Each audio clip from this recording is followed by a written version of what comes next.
শীত চলে যাওয়ার আগে ভাবলাম একটু ঝালঝাল ছোট আলুর দম বানাই, আর তার সাথে এরকম পরোটা। তাই হাজব্যান্ডকে বললাম বাজার থেকে এরকম ছোট আলু নিয়ে আসতে।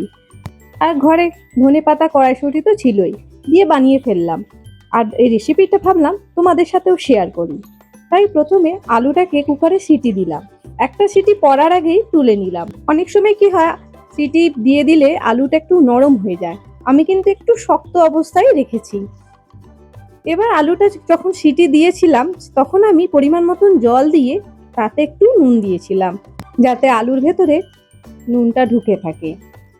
আর অবশ্যই একটা কথা বলবো, আলু যখন ছাড়াবেন তখন উষ্ণ গরম জল অবস্থাতেই ছাড়ানো ভালো। ঠান্ডা হয়ে গেলে আলুটা এরকম সুন্দর গোল আসে না, এবড়ো খেবড়ো হয়ে থাকে। এই যে দেখুন, আমার আলু ছাড়ানো হয়ে গেছে। যেগুলো খুব বড় সাইজের আলু সেগুলোকে এইভাবে কাট করে নিচ্ছি।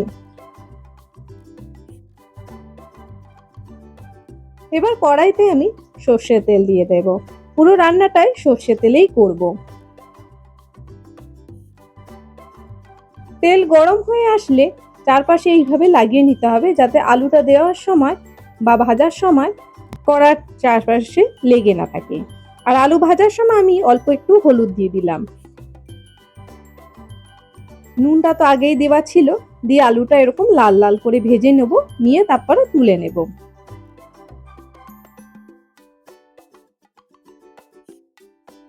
এবার কড়াইতে আমি আর একটু সর্ষের তেল দিলাম। তাতে গোটা জিরে ফোড়ন দিলাম 1 টিস্পুন, আর 3-4টে মতন শুকনো লঙ্কা আর তেজপাতা দিয়ে দিলাম। আর একটা গোটা বড় পেঁয়াজ কেটে রেখেছি, সেটাও দিয়ে দিলাম। দিয়ে ভালো করে ভেজে নেব। পেঁয়াজটা 1 মিনিটের মতন ভেজে নিয়ে তাতে অল্প একটু নুন দিয়ে দিলাম, যাতে পেঁয়াজটা নরম হয়ে যায়। আর আমি আগে থেকে আদা রসুন আর কাঁচা লঙ্কার পেস্ট তৈরি করেছি। এবার সেটা আমি দিয়ে দিলাম। 2 টেবিল স্পুনের মতন পেস্টটা দিয়ে দিলাম। আর খুব যে ঘন মিহি পেস্ট করেছি তা নয়, একটু দানাদার পেস্ট আমি রেখে দিচ্ছি। দিয়ে সব কিছু ভালো করে মিশিয়ে নিয়ে কুক করে নিতে হবে 1 থেকে 2 মিনিট। এবার আমি একে একে গুঁড়ো মশলাগুলো দিয়ে দেব। 1 টিস্পুনের মতন হলুদ গুঁড়ো, জিরে গুঁড়ো, ধনে গুঁড়ো, আর তার সাথে দিয়ে দেবো কাশ্মীরি লঙ্কা গুঁড়ো। আর অল্প একটু জল দিয়ে দিলাম। দিয়ে ভালো করে আবার সব মশলা একসাথে মিশিয়ে নিচ্ছি। নিয়ে এবার কষতে থাকবো। আর যখন কড়াতে মনে হবে যে মশলাটা শুকিয়ে আসছে, তখন অল্প একটু করে জল দিয়ে দিয়ে এইভাবে কষে নিতে হবে। মশলা যখন ভালো মতন কষানো হয়ে যাবে, তখন একটা টমেটো কুচি দিয়ে দিলাম। দিয়ে আবার একটু কষে নেবো 1 থেকে 2 মিনিটের মতন। মশলা থেকে যখন তেল বেরিয়ে আসবে, তখন ভেজে রাখা আলুটা দিয়ে দেব। দিয়ে আবার 2 থেকে 3 মিনিট একটু কষে নেব।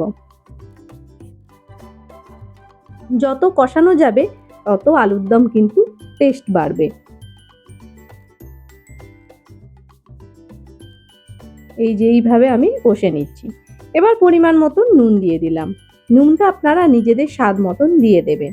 আর আমি অনেকটা ধনেপাতা কেটে রেখেছি, সেটা আগেই দিয়ে দিচ্ছি, কারণ ধনেপাতার সঙ্গে মিশিয়ে দিলে তাহলে এর স্বাদ আরেকটু বেড়ে যাবে।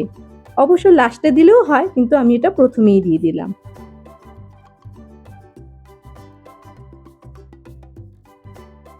এবার আমি কড়াইশুঁটিটা দিয়ে দেব।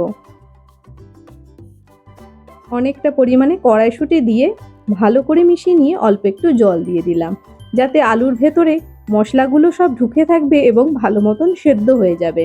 আর কড়াইশুঁটি এখনকার সময় খুব তাড়াতাড়ি সেদ্ধ হয়ে যায়। দিয়ে ভালো করে কষিয়ে নিয়ে এইভাবে অল্প জল দিয়ে ভাপের মধ্যে সেদ্ধ করে নিয়েই তৈরি হয়ে যাবে ঝাল ঝাল আলুর দম। লঙ্কার ঝালটা আপনারা নিজেদের মতন দেবেন, কেউ কম কেউ বেশি, অনেকে এটা পছন্দ করে, সেই অনুযায়ী ঝাল দেবেন। এবার আমি পরোটাটা বেলে নেব। গুঁড়ো আটা দিয়ে ময়দাটা মেখেই রেখেছিলাম রিফাইন্ড অয়েল আর নুন সাথে, আর অল্প একটু চিনি দিয়েছিলাম। দিয়ে এইভাবে পরোটাটা বেলে নিচ্ছি। আর ঝাল ঝাল আলুর দমের সঙ্গে পরোটা কিংবা লুচি যেটাই হোক, সেটা কিন্তু খুব ভালো লাগে। তাহলে বন্ধুরা দেখলেন কত সহজেই আমি এরকম আলুর দম আর তার সাথে এই পরোটাটা বানিয়ে নিচ্ছি। আজকের রেসিপি যদি আপনাদের ভালো লেগে থাকে তাহলে অবশ্যই লাইক, শেয়ার আর সাবস্ক্রাইব করতে ভুলবেন না। চ্যানেলে নতুন সদস্য হলে অবশ্যই সাবস্ক্রাইব করবেন, তার সাথে বেল আইকনটা অবশ্যই ক্লিক করবেন, যাতে আমি যখনই কোনো ভিডিও আপলোড করব নোটিফিকেশান সরাসরি আপনাদের কাছে পৌঁছে যাবে। আমি এখানে অল্প তেলেই পরোটাটা ভেজে নিয়ে তুলে নিলাম, আর এটাকে পেঁয়াজ, কাঁচা লঙ্কা সব কিছুর সঙ্গে পরিবেশন করে দেব। আশা করি আজকের রান্না আপনাদের ভালো লেগেছে। ভালো লাগলে অবশ্যই কমেন্ট বক্সে কমেন্ট লিখে জানাবে। তাহলে রাখছি বন্ধুরা, পরবর্তীকালে আবার নতুন কোনো রান্না তোমাদের সঙ্গে আমি শেয়ার করব।